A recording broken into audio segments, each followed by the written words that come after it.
Selamat sore, perkenalkan nama saya Mustika Emma Fauziah dari mahasiswa Binus University dengan prodi Finance Accounting NIM 28026855232. Pada hari ini saya berkesempatan untuk berbincang bersama Bapak Eko, pemilik lembaga pelatihan kerja yang fokus pada program kerja ke Jepang. Wawancara ini merupakan bagian dari proyek karakter building kewarganegaraan yang mengangkat tema peran pemuda sebagai warga negara aktif dalam mendorong pertumbuhan ekonomi yang berkelanjutan dan inklusif, sesuai dengan SDGs ke-8 tentang pekerjaan layak dan pertumbuhan ekonomi. Selamat sore, Pak. Ya, sore. Pak, pertama nih, boleh nggak sih diceritain dikit gimana sih awal mulanya Bapak bisa mendirikan lembaga pelatihan kerja yang fokus mengirimkan tenaga kerja ke Jepang? Baik, yang pertama ya saya memang backgroundnya itu dulu pernah bekerja di sana.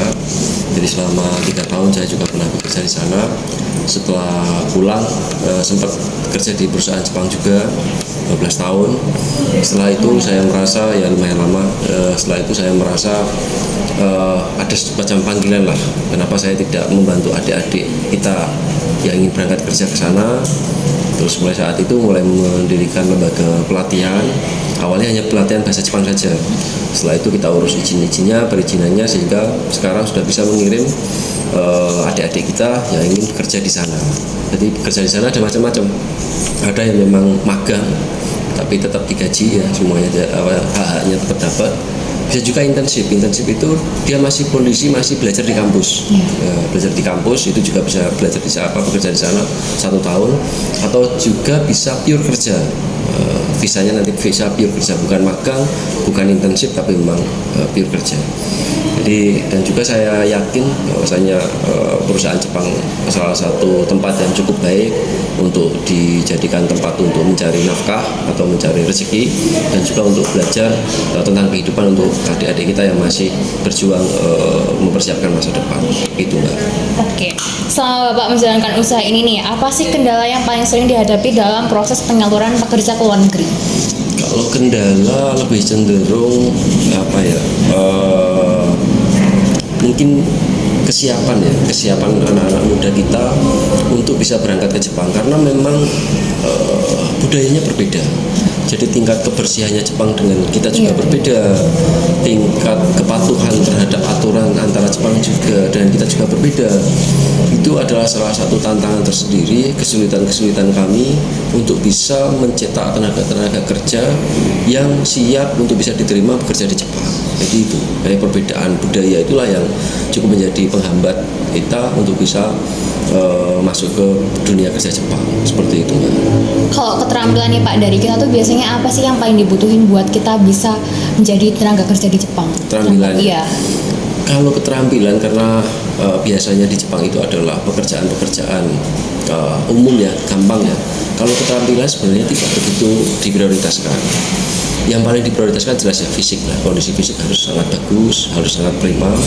Yang kedua itu adalah attitude, bagaimana kita bisa diterima di negara orang. Karena kalau attitude itu udah bagus, orang Jepang mau memberikan atau mengajar itu mau gitu. Tapi kalau attitude-nya sudah nggak bagus gitu kan, dia misalnya kotor, buang sampah sembarangan, orang kan menjadi jengkel. Kalau sudah seperti itu udah nggak bisa mau diajari juga susah gitu kan. Jadi kalau keterampilan ya yang perlu dipersiapkan ya attitude atau mental untuk kita bisa memasuki dunia pekerjaan. Kalau skill teknisnya ya bisa dibilang tidak menjadi prioritas utama. Oke. Untuk saat ini nih, kan ada target global, salah satunya adalah SDGs poin 8 terkait menciptakan pekerjaan yang layak dan pertumbuhan ekonomi bagi semua orang.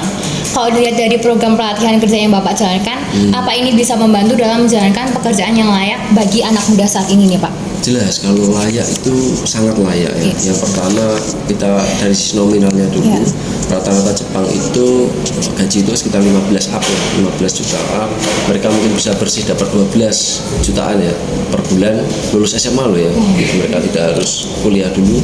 Itu menurut saya angka yang cukup baik. Yang kedua, hak-haknya dari hak kesehatan, dari asuransi kesehatan, terus dari kalau di kita ada namanya BPJS Ketenagakerjaan, itu semua dilindungi, di cover, dan juga dibantu dari pemerintah kita juga.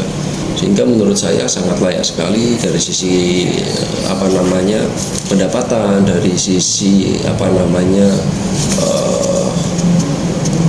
kenyamanan dalam bekerja, karena haknya semua dilindungi, sehingga kenyamanan dalam bekerja juga cukup bagus. Ini menurut saya ya sangat membantu untuk generasi-generasi muda kita untuk bisa mendapatkan bidang kerja yang cukup layak seperti itu. Oke. Terakhir nih, apa sih harapan dari Pak Eko agar anak muda yang lainnya bisa lebih aktif berkontribusi dalam pembangunan ekonomi yang berkelanjutan? Contohnya dari pemberangkatan anak muda ini yang ke Jepang. Ya, harapan dari kami ya, secara umum organisasi kami itu ya harapan dari kami supaya anak-anak itu ke Jepang jangan terlalu lama-lama, cukup mengumpulkan modal 3 tahun atau 5 tahun, tapi setelah itu ya pulang apa yang mereka sudah dapatkan di Jepang, baik itu finansial maupun pengalaman hidup di sana, bisa ditularkan ke adik-adiknya yang masih lebih muda lagi, menciptakan lapangan-lapangan pekerjaan baru yang bisa membantu adik-adik kita supaya Indonesia bisa jauh lebih baik lagi. Jadi jangan sampai kita hanya memaksakan negara ini untuk pemerintah juga, tapi bagaimana kita bisa berkontribusi dengan hal kecil ya, membuka lapangan kecil supaya Indonesia jauh-jauh lebih baik, generasi-generasi kita jauh lebih baik, seperti itu. Oke, baik. Terima kasih banyak Pak atas waktu dan ceritanya hari ini. Semoga apa yang telah Bapak sampaikan bisa menjadi motivasi bagi pemuda-muda lainnya yang untuk terus mengembangkan diri dan berkontribusi dalam pertumbuhan ekonomi yang berkelanjutan dan inklusif. Demikian wawancara singkat kami mengenai peran pemuda sebagai warga negara aktif dalam mendorong pekerjaan layak dan pertumbuhan ekonomi. Terima kasih, sampai jumpa.